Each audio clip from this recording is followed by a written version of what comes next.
咁維康咧差唔多長期都有做特價，呢個係金奇異果，又係紐西蘭都係出名奇異果、牛油果啊、蘋果啊嗰啲啦。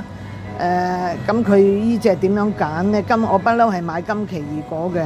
如果佢太深色咧，嗱特別好似呢個咁咧就腍嘅，爛就係爛㗎啦。呢啲你要揀嗰個黃啦，金黃即係話啡黃得嚟咧靚啦，好似呢啲咁成個要睇勻佢咯，睇勻佢。咁佢寫明係紐西蘭嘅嗰個金奇異果。咁呢啲扁嘅咧，佢嗰個心啊，佢個心係白白地一條咁啦。扁嘅咧，嗰個心會闊啲嘅，長啲嘅；圓嗰啲咧，個心就幼啲嘅。咁扁有扁好啦，我自己就中意。如果扁係大隻，我會買扁咯。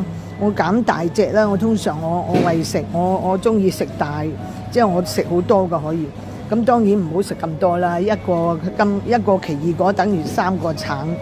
咁如果個維他命 C 啊，所以咧一日一個就好啦。嗱，好似呢啲紅紅地咧，呢啲仲靚。呢啲其實紅紅地係佢接觸到陽光啊，曬到陽光。咁如果我揀，我都會揀有啲紅紅地啊。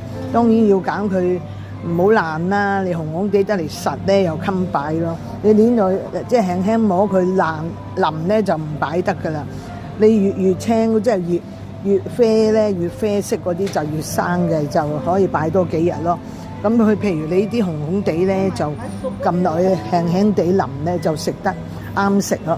咁如果呢啲一笪笪咧，直情爛噶啦，就唔好揀。都係要睇個定啦。有時個定咧擺得耐，佢會飆少少芽仔，即係好耐嘅貨噶啦。咁以我所知，佢奇異果係。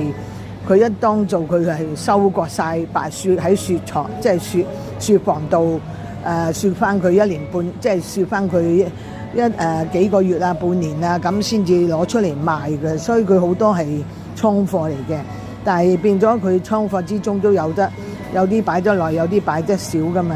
咁佢有試過見有少少發芽仔嘅，咁揀都係要揀啡金黃色啦。紅紅地都唔怕啦，我自己中意揀紅紅地嗰啲係感覺好似甜啲啦，因為佢接觸陽光多啲。都好好食。食開金奇異果你就唔想食普通奇異果噶啦，普通奇異果偏酸咯、硬咯。